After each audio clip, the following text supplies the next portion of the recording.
baada ya kumhimidi Allah tabaraka wa taala, baada ya kumsalia kumsalimu mtume wetu Muhammad sallallahu alayhi wasallam, nimefurahi kwa kuweza kufika katika kituo hichi kipya au markazi hii kwa maelezo ya ustadhi, markazi ndogo ya Sheikh Muhammad bin Abdul Wahhab. Ndio, alhamdulillah, mambo haya yanafurahisha kwa kuwa vituo hivi vilikuwa havipo hapo mwanzoni, na tunapotoweka katika miji kama hii tukarudi tena tukakuta kuna vituo vimeongezeka, basi ni jambo la mfurahisha kila salafi, kila mtu wa sunna. Na hii ni dalili na ishara ya kukua da'wa salafia, da'wa ya ahli sunna wal jamaa inakuwa kwa kiasi kikubwa, na fadhila za Allah tabaraka wa taala katika hili. Nimuombe Allah tabaraka wa taala atujalie sote ikhlas katika haya tunayoyatenda, tunayozungumza, wasimamizi wote wa vituo, ndugu zetu, na juhudi wanazofanya. Allah tabaraka wa taala awape ikhlasi ili iwe ni sababu ya kwenda kuyakuta malipo ya haya tunayoyatenda mbele ya Allah tabaraka wa taala.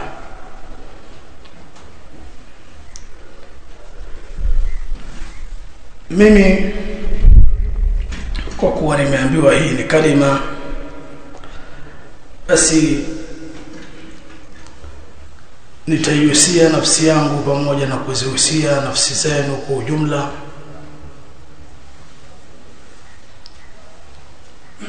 katika kuihami da'wa hii ya ahli sunna wal jamaa, katika kuihami manhaji salaf, kwa kuwa da'wa inakuwa na marakiz na vituo mbalimbali vinaongezeka, na mnafahamu kwamba kila kitu kinapokuwa kikubwa na changamoto zinaongezeka, ulinzi wake pia unahitajika, usimamizi mzuri unahitajika. Hii ni sunnatullah al-kauniyya. Zitazame nchi kubwa zenye eneo kubwa, kuzitawala nchi hizo ni tofauti na kutawala nchi ndogo. Utasikia kuna nchi duniani na watu milioni 2 au nchi na watu milioni 1.5. Nchi hiyo kuisimamia, kuitawala, kuzitawanya rasilimali na mengineyo ni rahisi kuliko kuisimamia nchi yenye watu milioni 60, milioni 70, milioni 100. Nchi na mipaka mikubwa, itahitaji huduma za kijamii nyingi na mengineyo. Vile vile mtu mwenye kiwanja kikubwa akitaka kujenga nyumba kubwa tofauti na mtu anajenga nyumba ndogo, gharama zinakuwa kubwa. Kama kule utatumia boxi za tiles 20 au 30 kwa nyumba ndogo, kule unaweza kutumia 80. Hakadha tukirudi katika hii da'wa na hii manhaji, kwa hakika da'wa na manhaji imepata kabuli kwa kiasi kikubwa sana. Na wale ambao sisi tunatembea kwenye miji mbalimbali na mikoa mbalimbali, ndio utajua kwamba hii manhaji na hii da'wa watu wanaikubali kila siku na inaeleweka kwa watu, kwa sababu ni da'wa ya haki na iko wazi, imesimama katika misingi bora kabisa. Qala Allahu, qala Rasul, qala salaf. Pamoja na maadui kuwa ni wengi na vita vimezidi, lakini kadiri wanapofanya uadui na ndio watu wanapoifahamu da'wa. Wala ya'tunaka bimathalin illa ji'naka bilhaqqi wa ahsana tafsira. Wanawafanya kuipakazia da'wa, kuipa majina mbalimbali, watu wakisimama kueleza hakika na ubora na uzuri wa da'wa hii, basi watu wanaelewa, alhamdulillah. Kwa tunahitaji tuihami da'wa, na katika njia za kuihami da'wa yetu na manhaji yetu ni ilmu. Ni lazima tusome. Al-Imam Shatibi rahmatullahi ta'ala alayhi akizitaja baadhi ya sababu kubwa zinazosababisha matatizo mbalimbali, basi alizitaja sababu 3. Sababu ya kwanza akasema ni dhaifu din. Sababu ya pili ni dhaifu al-ilm. Sababu ya 3 ni dhaifu al-aql. Tukingapi hivyo? 3. Kadhalika Sheikh Al-Uthaymeen rahmatullahi ta'ala pia amevitaja katika jamii yoyote na mujitamaa wote unaofungamana na masala ya dini, kukiwa na khalal na mapungufu na mianya katika mambo makuu haya 3, kutatokea matatizo. Dhaifu din wa dhaifu al-ilm wa dhaifu al-aql.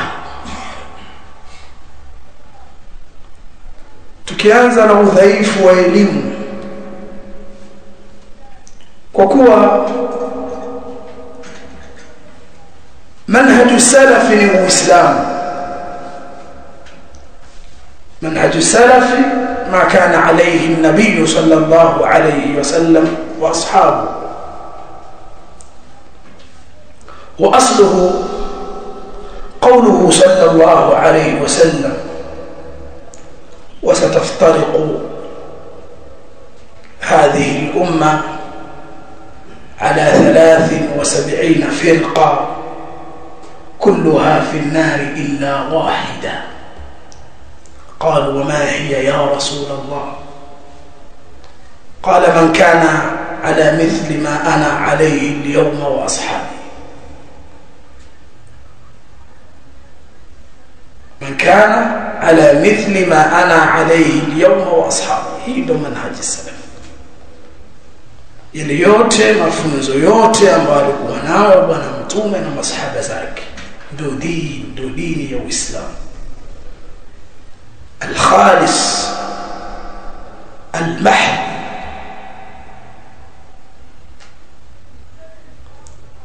Kwa kuwa ndivyo hivyo, tuna haja ya kusoma tukaijua manhaji salaf.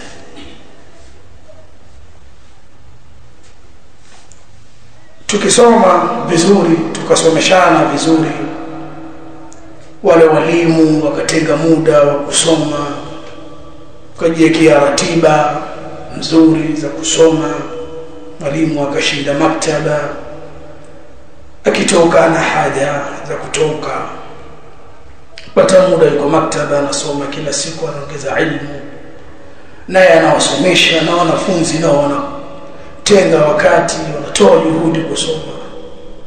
Basi jambo hili litatuimarisha, kwa sababu kadri ya mtu anaposoma ndio kadiri anakuwa karibu na Allah tabarak wa taala. Kadiri ya mtu anaposoma ndivyo kadiri anapojua njia ya Bwana Mtume sallallahu alaihi wasallam, ndio kadiri anapofahamu haki na halali, ndio kadiri anaifahamu taa na maasi, ndio kadiri anafahamu hii tauhid, hii shirk, hivyo hivyo anafahamu hii sunna, hii bid'a, hii haki, hii batil, kwa ilmu. Tukizembea katika kusoma tunaweza tukayasimamia mambo kwa sura ya manhaji salaf aliyokuwa si manhaji salaf. Tunaweza tukayafanya mambo tukadhania ni katika njia ya Ahlus Sunna wal Jamaa, kumbe si katika njia ya Ahlus Sunna wal Jamaa, kwa sababu ya dhaifu ya ilmu. Kwa ilmu ni jambo la msingi, ni katika misingi muhimu kabisa ya dini ya ilmu. Kaifa ta'rifu rabbaka bila ilm? Utamjuaje Allah? Utajuaje haki za Allah tabarak wa taala bila ilm? Utajuaje haki za Bwana Mtume sallallahu alayhi wasallam? Utajuaje hii ni sunna? Utajuaje hii ni bid'a? Utajuaje hii ni tauhid na hii jambo ni shirki? Huu ni unafiki? Hizi ni itikadi za batili, hizi ni fikra za mapote potovu. Utajuaje bila ilmu? Kwa ilmu ni moja katika njia muhimu ya kuihami kivitendo. Tukisoma tunaimarika. Mtu kila ukisoma kuna mambo yanapungua ya ovyo, unakuwa ni mtu mstaarabu, kunapungua matatizo mbalimbali. Kwa tunahimizana kusoma. Aya katika hili ni nyingi sana, ni mnafahamu. وما كان المؤمنون لينفروا كافة فلولا نفر من كل فرقة منهم طائفة ليتفقهوا في الدين ولينذروا قومهم إذا رجعوا إليهم لعلهم يحذرون. هل يستوي الذين يعلمون والذين لا يعلمون؟ إنما يتذكر أولو الألباب. يرفع الله الذين آمنوا منكم والذين أوتوا العلم درجات بل هي آيات بينات في صدور الذين أوتوا العلم. nyingine aya mbalimbali. Watu waliopewa ilmu, watu wanaosoma, ukisoma kuna hikma unaipata. yu'ti al-hikmata man yasha wa man yu'ta al-hikmata faqad utiya khayran kathira. Hikma ni kupatia katika mambo, hikma ni isaba, ni kupatia mambo yako. Hikma ni ilmu, Allah anampa hikma anayemtaka. Wa man yu'ta al-hikma, na atakayepewa hikma anapewa khairi nyingi. Hikma ni qala Allah qala Rasul. Hikma tunapaswa kusoma, na mara kwa mara tusema, na bado hatuoni muitikio mzuri kwa ndugu zetu. Walimu wanasema mara kwa mara, lakini muitikio ni mdogo sana. Kaa chini kusoma, kuwasomesha wake. Matatizo tunayoyapata katika majumba, miongoni mwa sababu ni qillatul ilm. Mwanamke akisoma dini, akasomeshwa, akaelewa Uislamu vizuri, akaelewa sunna vizuri na manhaji salaf, basi kuna matatizo yanapungua katika. Tumekuwa na wake wana matatizo na fikra bovu kabisa, yote sababu ilmu. Sababu miongoni mwa sababu za matatizo ndani ya majumba, ndani ya misikiti, ndani ya vituo, ndani ya marakiz, ndani ya da'wa kwa ujumla, ni dhaifu al-ilm.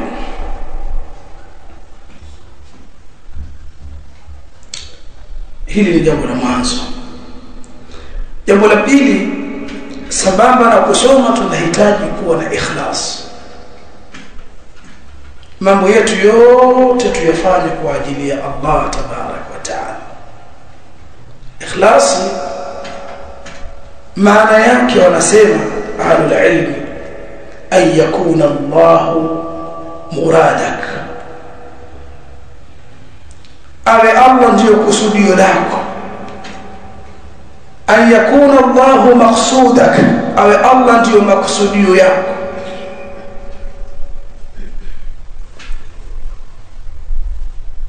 Iwe wewe huna unayemuona katika yale unayoyatenda au unayoyazungumza isipokuwa Allah tabarak wa taala.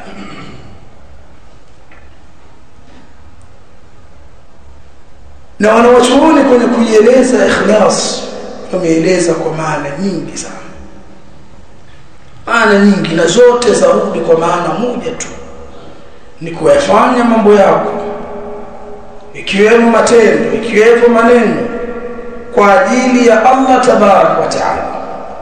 Huna unayemkusudia isipokuwa Allah tabarak wa taala, huna unachokusudia isipokuwa radhi za Allah tabarak wa taala. Wako wanasema ikhlas maana yake ni mtu kuficha mazuri yake kama anapoficha mabaya yake.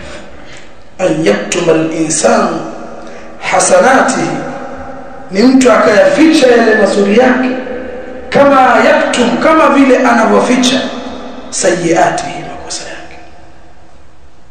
Kimwona mtu hataki mazuri yake yajulikane, ni sehemu, ni ishara ya ikhlas. Na ukijiona wapenda mazuri yako yajulikane, umefanya jambo unataka ulitaje, ujisifu, nilifanya hivi, mimi nilifanya hivi, ujue una khalal katika ikhlas. Wako wanaona ikhlas ni kuwa sawa kwa mtu, wale wanaomsifu na wale wanaomsema vibaya. Istiwa indahu ni kuwa sawa wale wanaomsifu, maadihu anamsifu, wa dhamu na yule anayemdhamu. Ukiona unasifiwa tu wewe, sifa tu, watu wakusifu tu, piga mstari, pika mstari. Una shida wa kuona ikhlas ni kulingana sawa wanaosifu na wanaosema vibaya. Yule hamna kitu, sawa, yule hamna kitu, yule sio hivi. Lakini ikiwa kila mmoja yule bwana sifa tu, matatizo. Wako wanaona ikhlasi ni kulingana sawa batini ya mtu na dhahiri ya mtu. Sio dhahiri yako tu iwe nzuri tukukiona mashaallah, lakini batini yako mbaya. Ukiingia ndani ya chumba unatisha. Ndani ya chumba kama ile, kama tunaonyeshwa unaofanya ukiwa peke yako, basi ni mabaya zaidi kuliko unaofanya ukiwa nje, na matatizo. Ikhlas ni kitu muhimu sana. Ikhlas ndio sababu ya kukubaliwa matendo yetu tunayoyatenda, kujenga vituo, kuswalisha, kutoa mawaidha, kutoa sadaqa, kukaribisha wageni, kuwakirimu wageni na mengine yote matendo ya dini, ili yakubaliwe msingi wake ni ikhlas. Na ikhlas ni jambo aziz. mpaka Sufyan al-Thawri ana maneno maarufu, ma aladtu shay'an ashadda alayya min niyyati au min al-ikhlas.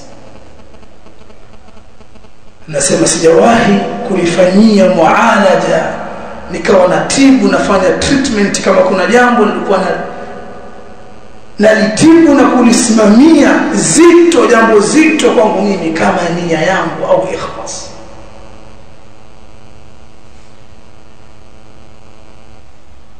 Mimi kwa mtazamo wangu mdogo naona tuna matatizo sana katika ikhlas. Tukiwa ni watu mukhlisun katika yale tunayoyatenda, ni sababu ya sisi kuanza kukubaliwa matendo yetu. Lakini thamara, matunda ya ikhlas ni mengi, wanayataja ahlul ilm. Matunda ya ikhlas, katika matunda wanayataja ahlul ilm, ni mtu kutokutaka rif'a wala sum'a wala riaa, hataki kuonekana katika jambo, hataki cheo kunyanyuka, juu ya watu, hataki kusikikwa na watu, hataki umaarufu. Hii ni thamara ya ikhlas ambayo sisi tumekosa. Yani leo mtu unaona kabisa yale maneno yake, vitendo vyake, huyu ataka mashuhuri, ataka maarufu, ataka suma, ataka julikana, ataka kwa sababu kuna udhaifu katika ikhlas. Ikiwa wewe muradi wako ni Allah, wataraji malipo kwa Allah, nani wataka kukulipa baada ya Allah? Nani wataka akutambue katika matendo yako baada ya Allah? Na huyu atakaye kutambua, je, ataweza kukulipa yaumul qiyama? Nani ataweza kukulipa swala yako? Nani ataweza kukulipa juhudi zako za da'wa, mawaidha, darasa unaosomesha? Nani ataweza kukulipa mbele ya Allah tabaraka wa taala kama si Allah tabaraka wa taala? Tukiwa ni watu wa ikhlas, basi nyoyo zetu zitatoka chuki, hasad, mifundo na mingineyo. Ukijiona ni mtu wa chuki, mifundo, hasad, basi ujue una tatizo katika ikhlas. Na haya ni mambo yatutesa sana katika vituo. Mara watu wamegombana, sababu ukifuatilia ni watu wamekosa ikhlas. Kwa nini ulisema hivi? Ni kwa ajili ya Allah tabaraka wa taala? Ulikusudia radhi za Allah wakati wasema? Wakati watenda tendo hili na kitendo hichi ulimkusudia Allah tabaraka wa taala? Kukosekana ikhlasi ndio utaona kuna mushajara katika mambo ya kutafuta ukubwa katika vituo, ushekhe katika vituo, uimamu katika vituo, kuonekana wewe ni fulani. Kukosekana ikhlasi ni tatizo kubwa sana litakaloweza kuharibu mustakbali mzuri wa da'wa yetu, mustakbali mzuri wa vituo vyetu. Watu wakikosa ikhlas, basi ni sababu ya kuanguka juhudi hizi, ni sababu ya kuporomoka khairi hizi ambazo tunaziona. Kukosa ikhlasi, yawezekana kabisa mwalimu na shekhe akatengeneza upande, akawatengeneza watu, hususan katika vituo kukawa kuna mwalimu zaidi ya mmoja, au katika mji kukawa kuna shekhe au mashekhe zaidi ya mmoja. Mwalimu ikawatengeneza mazingira ya kutengeneza upande wake, akatengeneza watu wake, akatengeneza kijichama kwa sura khafia, sura imejificha, kwa sababu ya kukosa ikhlas. Wakija wageni, yeye ndio atakao wageni washuke kwake, yeye ndio bwana mkubwa katika mji, mwingine hana nafasi, na mikakati na mipango ya chini chini na kampeni kama za kisiasa, kwa sababu ya kukosa ikhlas. Ikhlas ni jambo muhimu sana. Ikhlas limewafanya watu, anasema al-Imam Ahmad alipokuwa akitajiwa as-sidq wal-ikhlas, akasema walihadha irtafa'a al-qawm, watu walinyanyuka, watu walikuwa juu kwa sababu ya sidq wal-ikhlas, kweli na ikhlas. Fa'alima ma fi qulubihim fa'anzala as-sakinata 'alayhim wa athabahum fathan qariba. Fa'alima ma fi qulubihim. Al-Imam Ibn Kathir anaeleza Allah alijua nini katika nyoyo zao, ni imani, ikhlas, ukweli uliokuwepo kwa masahaba wa Bwana Mtume sallallahu alaihi wasallam. Allah tabarak wa taala aliwanyanyua masahaba wa Bwana Mtume sallallahu alaihi wasallam, mpaka yanatokea baadhi ya matukio kwa dhahiri yanaonekana mtu huyu amefanya jambo kubwa, yawezekana anastahili kukata kichwa, lakini Bwana Mtume anasema innahu shahida Badr, ameshuhudia Badr. Vita ya Badr kwa nini iliwabeba? Waliohudhuria Badr kwa nini walikuwa ni watu wa bora, wana daraja? Kwa sababu ya ukweli, sababu ya ikhlas. Watu waliamua kupigana, hawana silaha, hawakujiandaa na vita, mwezi wa Ramadhani, ukweli ikawafanya watu hawa, asema Bwana Mtume sallallahu alaihi wasallam, kwamba Allah tabaraka wa ta'ala Allah tala ala ahli al-badr faqala a'malu la'alla Allah tala ala ahli al-badr faqala a'malu ma shi'tum faqad ghafartu lakum. Allah tabaraka wa ta'ala amejua, ametokezea na kufahamu wale watu wa Badri nafsi zao zilivyokuwa kweli. Akamwambia tendeni mnaotenda, ninakusameheni. Ukweli sababu ya ikhlas, watu walinyanyuka, watu walipata nafasi ya juu kabisa kwa sababu ya ukweli. Ali ibn al-Fudayl ibn Iyad, mtoto wake al-Fudayl ibn Iyad, alimuuliza baba yake, ma ahla kalami ashabi rasulillah sallallahu alayhi wasallam, akistaajabu na utamu na maneno ya masahaba wa bwana mtume sallallahu alayhi wasallam. Mbona maneno yao yana ladha sana? Akasema, akamwambia mwanae, unajua kwa nini maneno yao kiasikia ni maneno matamu? Akasema la. Akasema li'annahum ma aradu illa Allah, hama bwana hawakumsudia isipokuwa Allah tabaraka wa taala. Hawa watu walikuwa ni kweli masahaba wa Mtume sallallahu alaihi wasallam. Ikhlas ni kitu muhimu sana. Tukiwa sisi sote tumejipamba na sifa ya ikhlas, ukitaka kusema je, nasema kwa ajili ya Allah ili jambo, na nifanye hili jambo je lillahi tabaraka wa taala. Ukiwa una hali hiyo katika moyo wako, utaona hii kama si khairi, kama sijamkusudia Allah niache. Na hii ndio alikuwa salafu. Mtu alikuwa anatoa hutuba, wengine wanakatisha hutuba tu baada ya kuona anaingiliwa na utu, kujisikia na kujio nakatisha mazungumzo. Wengine walikuwa wakichana vitabu, andika kitabu akaona utu inaingia hapa, hichi kitabu kitakuwa sio mchezo, hichi kitakubalika hichi kwa watu, akichana. Wallahi sisi kama tunajitazama sisi wenyewe, utaona mambo yetu asilimia zaidi ya 60 hatuna ikhlas. Hatuna ikhlas. Na tumekuwa sasa na mazingira hayo ya watu kusifiana, kumekuwa kuingi, kunyanyuana, kutengeneza mazingira ya ubora na kadha, huyu kadha, huyu hivi, huyu bwana mkubwa, huyu hivi, huyu hivi. Yote kwa sababu nyoyo zetu zilikuwa ni dhaifu sana. Na wallahi ukisoma kama hadithi ya wale watu watatu ambao moto utawashwa na kuchochewa kwa watu hao, katika hao ni mtu aliyesoma. Maulama wakifika kwenye hadithi hii wanalia sana. Mtu amesoma ataonyeshwa يوم القيامه neema ya ilmu aliyosoma. Kama ni mtu alishughulika na Qur'ani ataonyeshwa, kama ni mtu alishughulika na ilmu ya dini ataonyeshwa, ataiona neema yake. Ataulizwa kwa nini ulisoma? Tasema nimesoma kwa ajili yako ya Allah tabarak wa taala. Atamwambia kadhabta, ta'allamta liyuqala annaka alim faqad qil. Wewe ulisoma ili uambiwe umesoma, basi duniani kushasema.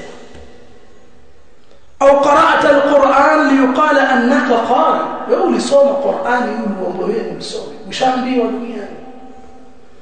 Itatoka amri ya mtu kuburuzwa akiwa uso wake umefunikia chini na kuingiza katika moto wa jahannam. Wanasema ahlul ilmi, mtu amehifadhi Qur'an, mtu amesoma dini, amesota, amekaa katika marakiz, ameminyana na mkausiku, lakini yote alikuwa akifanya atafuta tu kuonekana msomi, naye aonekane nondo loaded, yuko vizuri, yuko fit, ajua mambo. Ndio moyo wake ilikuwa msukuma hivyo, kuminyana kote kule na kuhifadhi mashairi, ili akikaa sehemu akiotoa mashairi aonekane jamaa kana sana. Kushasema duniani. Wanazuoni wakifika kwenye hadithi hii wengine wanalia sana. Ikhlas ni kitu muhimu sana. Man ta'allama al-ilma mimma yubtagha bihi wajhu Allah لا يتعلمه إلا لينال عرض الدنيا لا يجد عرف الجنة كما قال عليه الصلاة والسلام. Mtume sallallahu alayhi wasallam anasema yoyote atakayesoma ilmu mimma yubtagha bihi wajhu Allah, ilmu ambayo kwa tafuta wajhu wa Allah tabaraka wa taala, akasoma ili aambiwe ili apate vitu vya kidunia, apate mali, apate cheo, apate nafasi ya juu, bwana mkubwa, kadha, asifiwe na watu, ndio ikawa ndio malengo yake katika kusoma, mtu huyo hawezi kupata harufu ya pepo. Na mnajua harufu ya pepo yapatikana masafa mbali. Sasa harufu hawezi kupata. Mtu amesafiri, amekaa nje ya nchi, ameacha familia, mwingine ameondoka ameacha mke, miaka 17 yuko katika mji asoma, lakini nia yake ni mbaya katika kusoma, kuminyana kote kule, kukesha usiku na kadha, hana lengo la kusoma. Mtu huyo hawezi kupata harufu ya pepo. Tuna haja ya kutakasa nyoyo zetu. Tuna maradhi ya nyoyo sisi na ndoo yanayotula na kutufuruga, hasad, chuki, mifundo, kudhaniana vibaya, kutokuwapendelea wengine kheri. Haya mambo ndiyo mambo yanafukuta baina yetu. Mtu aweza kasikia mwenzie kenda umra, kauliza kapelekwa na nani umra yule. Yaani kuna mtu anafuatilia kwa nini mtu fulani kenda umra, nani alompeleka, kapelekwa na msaada wa nani kule umra, au kama yuko Saudia yukafikia kwa nani, hoteli gani, nani alombeba yule bwana. Mtu akutahangaika, apiga na simu kabisa. Ni matatizo makubwa kabisa. Tena hawa watu wengine wanakadiri ya ilmu. Mtu kajengewa msikiti, nani mdhamini gani kampata yule bwana, yaani mdhamini kavuka mji huu mpaka kijiji kile, imekuaje? Kajuli huo mkarafuu, huo ndio mkarafuu. Karafuu ni mtu mwenye hela kwa watu wa Unguja, kuna kitu mkarafuu. Hapa Arusha inakuaje? Tajiri etwaje? Mgodi au? Na kila mtu ana maana istilahi zao. Zimba.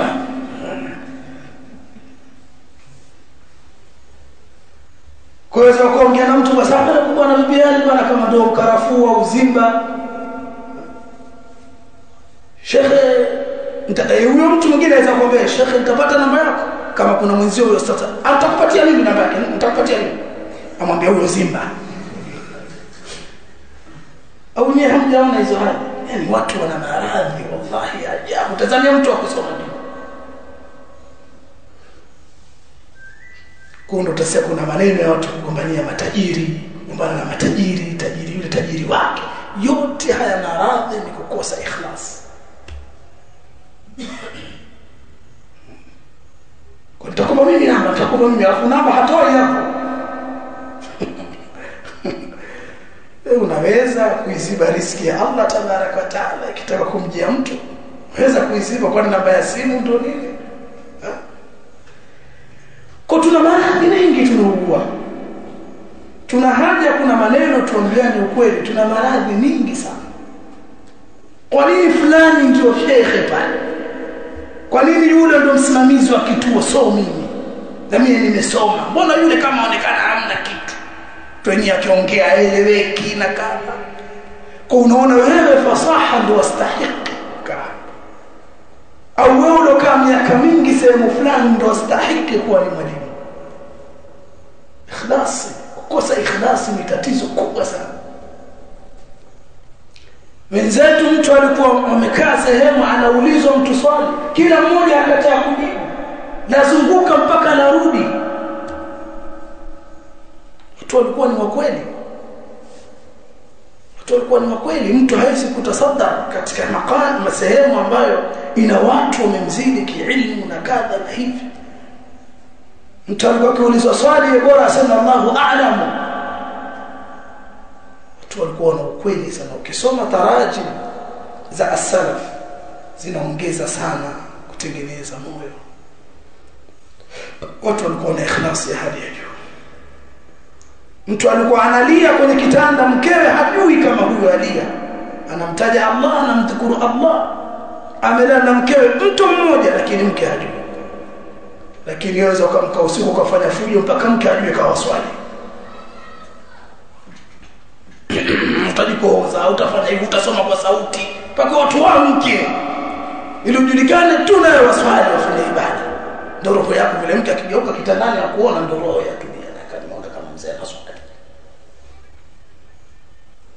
Na ujana wakati naamka wewe wakoroma tu ya nini? Na alikuwa yeye akoroma si ndio vizuri? Hakukuona.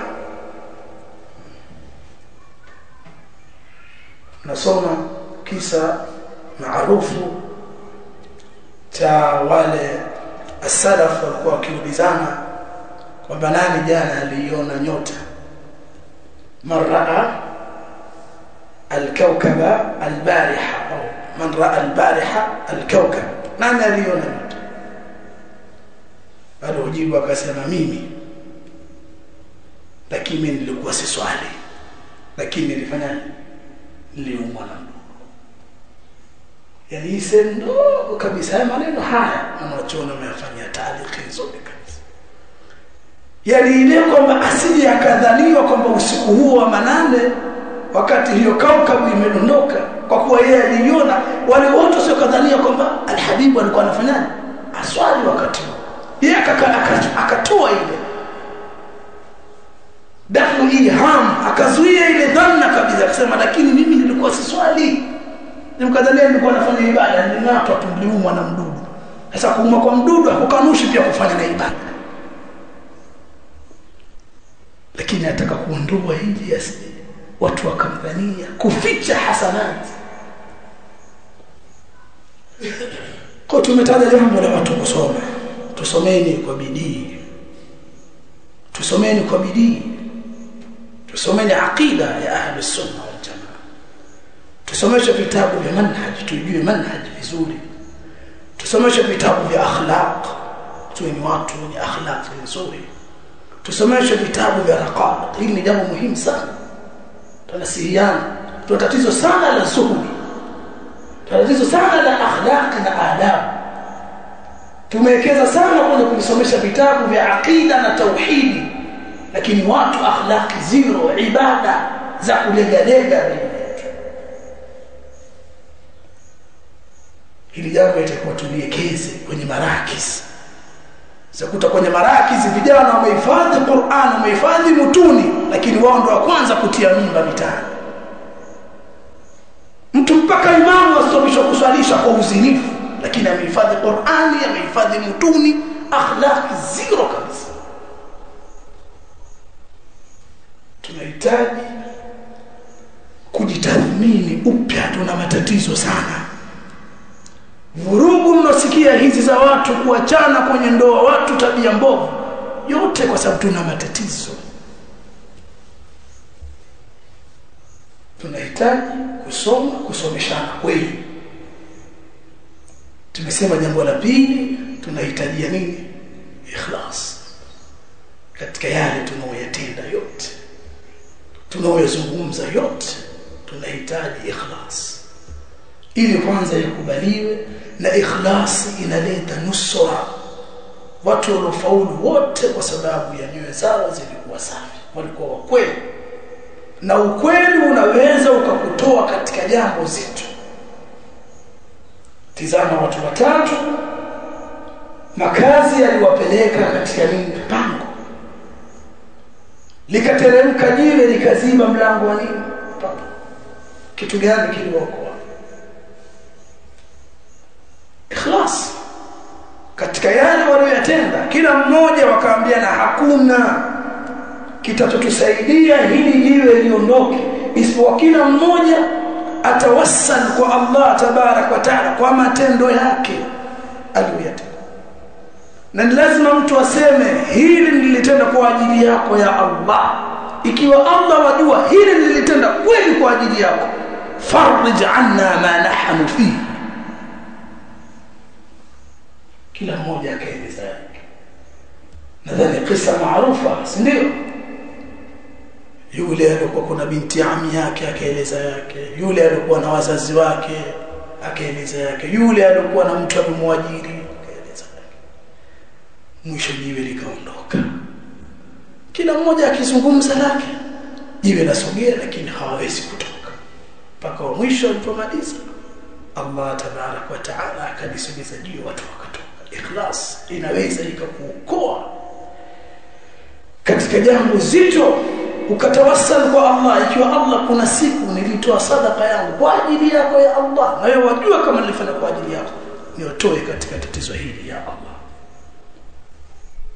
Ikhlas muhimu sana, ina faida nyingi sana.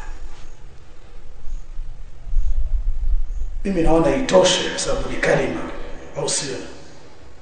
Na tumeambiwa ni utangulizi. Ustadh Abu Shu'ba مثلا utangulizi wa muhadhara baada al-maghrib, masjidi al-Hafidh al-Hakami. Kwa hiyo mimi naona haya niliyoyazungumza, Allah tabaraka wa taala ajalini sababu ya kutengeneza mimi nafsi yangu na nyinyi kwa pamoja. Allah ajalini sababu ya kustawi da'wa yetu na vituo vyetu. Wallahi sisi tuna khairi kubwa sana, yani khairi yake ni kubwa sana. Allah tabaraka wa taala tumuombe atufishe katika hii da'wa na manhaji salaf. Allah tupe thabati, Allah tuepushe na fitna ma dhahara minha ma batan, tukizielezea khairi za dini na dunia tunazozipata sasa kwa sababu ya hii da'wa ni nyingi, na wala hatustahiki wakati mwingine. Kwa tunahitaji nafsi zetu kuwa safi, tusije tukenda mbele ya Allah tabaraka wa taala tukayakuta haya tumeyafanya yote habaan manthura. نسأل الله لنا ولكم التوفيق والسداد، وصلى الله على نبينا محمد وعلى آله وصحبه وسلم، وجزاكم الله خيرا وبارك الله فيكم. Nitashia hapo ustadi, naona tosha. Ratiba haikuwa nzuri kama tulivyokusudia. Allah tabaraka wa taala alipitisha makadiri yake. Nilikusudia mimi dhuhuri mimi Arusha, tungepata muda mzuri sana, lakini ndugu zetu kutoka na gari mapema, gari kachemsha kidogo, tatabu kutafuta gari nyingine. Ndio tumeingia wakati wa wasiwasi kidogo, kwa hiyo pia kuhitajika kidogo kupata muda wa kufanya maandalizi kwa ajili ya muhadhara wa maghrib. Kwa hiyo inshallah taala msichoke, wale watu walopata mialiko baadhi ya miji, basi na kwa mwanzo wanaleta tende na kahawa. Sasa usije kuvamia sana, unajua kuna vitu vyaje huko. Kwa inshallah taala kidogo yatosha hii, tukapata maandalizi, tujiandae inshallah tuingie katika muhadhara baada ya maghrib. Barakallahu fikum wa jazakumullahu khairan.